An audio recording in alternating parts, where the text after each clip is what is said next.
Party కార్యకర్తలకు అదేవిధంగా నాయకులకు అండగా ఉండే విధంగా అదేవిధంగా ప్రజా సమస్యలు కూడా పరిష్కరించే పనిలో భాగంగా ఈరోజు పుంగనూరు పట్టణానికి రావడం జరిగింది. అదేవిధంగా ఈరోజు అందరిని కూడా కలుసుకొని ఏ సమస్యలు ఉన్నా కూడా వాటి అన్నింటినీ కూడా ఒక ఎంపీగా పరిష్కరించే విధంగా కూడా కృషి చేస్తానని చెప్పి కూడా తెలియజేస్తాను.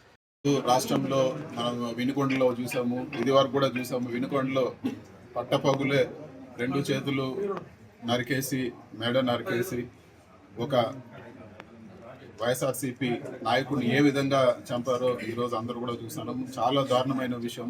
అదేవిధంగా ఈరోజు ప్రతి నియోజకవర్గంలో కూడా ఈరోజు ఇల్లులు కొట్టేయడము, కార్యకర్తల పైన దాడులు చేయడము, వాళ్ళు కేసులు పెట్టాలని పోతే మరీ తిరిగి వాళ్ళపైన కేసులు పెట్టించడము, ప్రభుత్వ ఆస్తులన్నీ ధ్వంసం చేయడము, ఇవన్నీ కూడా ఒక చెడ్డ ఒరవడిగా ఈరోజు తీసుకురావడం జరిగింది తెలుగుదేశం పార్టీ. ఇది సరైన పద్ధతి కాదు. ఎప్పుడు కూడా ఎవరు కూడా శాశ్వతంగా అధికారంలో ఉండే పరిస్థితి ఉండదు. కానీ ఇలాంటి వాటికి బీజం వేస్తే రేపు పరిస్థితులు దారుణంగా మళ్ళీ ఈ ఫ్యాక్షన్ గొడవలు, మళ్ళీ ఒకప్పుడు ఆంధ్రప్రదేశ్లో ఎంత ఘోరంగా ఉన్నిందో ఫ్యాక్షన్ గొడవలు, ఇవన్నీ కూడా ఆ విధంగా దారితీసే పరిస్థితులు ఉన్నాయి. ఇలాంటివన్నీ లేకుండా కూడా శాంతియుతంగా ఈరోజు పరిపాలన జరపాలని చెప్పి కూడా నేను తెలుగుదేశం పార్టీని నేను కోరుతా ఉన్నాను. ఎందుకంటే ఈ విధంగా చేస్తే ఎప్పుడు కూడా కాలం ఒకే విధంగా ఉండదు.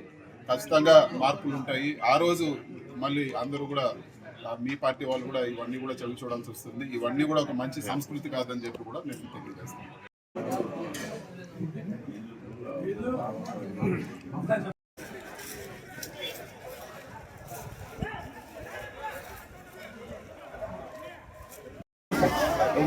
వాళ్ళు తీసుకుంటారు, నువ్వు కూడా తీసుకోవాలన్నా పో ఆ పని ఎందుకు వాళ్ళు తీసుకుంటారు.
వాళ్ళు తీసుకుంటారు, నువ్వు కూడా తీసుకోవాలన్నా పో ఆ పని ఎందుకు వాళ్ళు తీసుకుంటారు.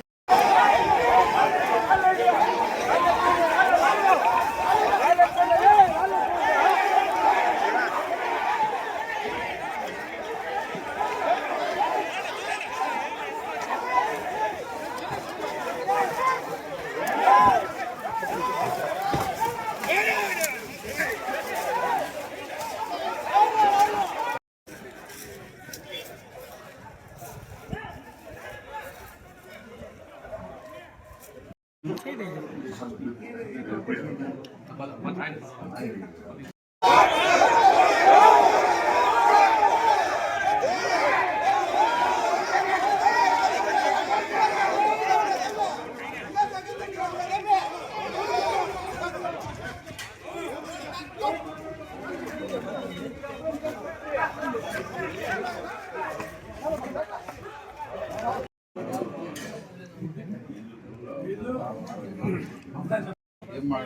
మిగతా వాళ్ళతో కూడా మాట్లాడండి, మిగతా వాళ్ళతో కూడా మాట్లాడి ఈరోజు రేపు ఉంటా కదా మీరు మాట్లాడి.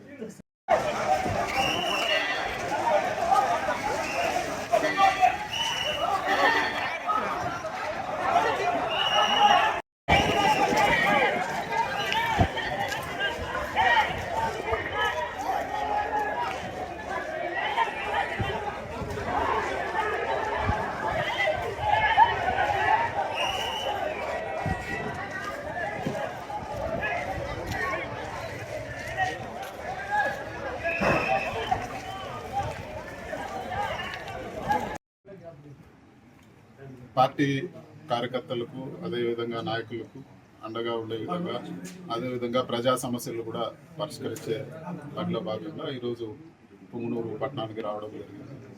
అదేవిధంగా ఈరోజు అందరిని కూడా కలుసుకొని ఏ సమస్యలు ఉన్నా కూడా వాటి అన్నింటినీ కూడా ఒక ఎంపీగా పరిష్కరించే విధంగా కూడా కృషి చేస్తానని చెప్పి కూడా తెలియజేస్తాను. రాష్ట్రంలో మనం వినుకొండలో చూసాము, ఇది వరకు కూడా చూసాము. వినుకొండలో పట్టపగులే 2 చేతులు నరికేసి మెడ నరికేసి ఒక వైఎస్ఆర్సీపీ నాయకుడిని ఏ విధంగా చంపారో ఈరోజు అందరూ కూడా చూసాను. చాలా దారుణమైన విషయం. అదేవిధంగా ఈరోజు ప్రతి నియోజకవర్గంలో కూడా ఈరోజు ఇల్లులు కొట్టేయడము, కార్యకర్తల పైన దాడులు చేయడము, వాళ్ళు కేసులు పెట్టాలని పోతే మరీ తిరిగి వాళ్ళపైన కేసులు పెట్టించడము, ప్రభుత్వ ఆస్తులన్నీ ధ్వంసం చేయడము, ఇవన్నీ కూడా ఒక చెడ్డ ఒరవడిగా ఈరోజు తీసుకురావడం జరిగింది తెలుగుదేశం పార్టీ. ఇది సరైన పద్ధతి కాదు. ఎప్పుడు కూడా ఎవరు కూడా శాశ్వతంగా అధికారంలో ఉండే పరిస్థితి ఉండదు.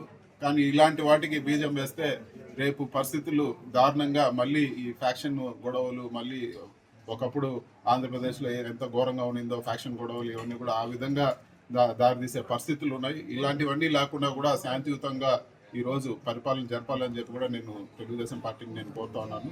ఎందుకంటే ఈ విధంగా చేస్తే ఎప్పుడు కూడా కాలం ఒకే విధంగా ఉండదు. ఖచ్చితంగా మార్పులు ఉంటాయి. ఆ రోజు మళ్ళీ అందరూ కూడా మీ పార్టీ వాళ్ళు కూడా ఇవన్నీ కూడా చవి చూడాల్సి వస్తుంది. ఇవన్నీ కూడా ఒక మంచి సంస్కృతి కాదని చెప్పి కూడా నేను తెలియజేస్తాను.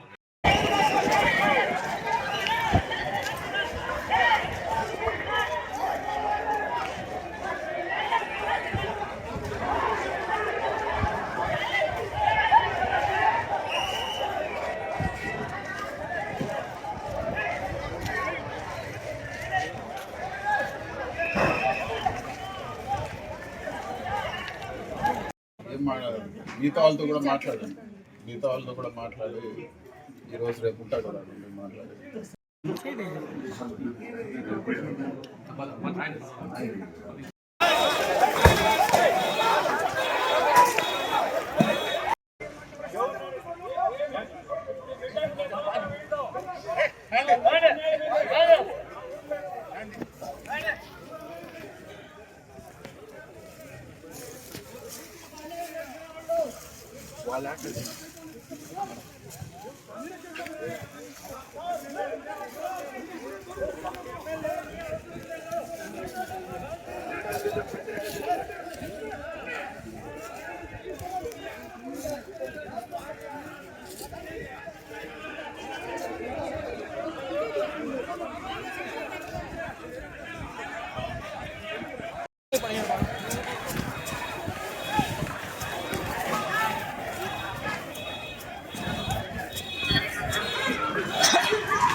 పక్కన జనాలు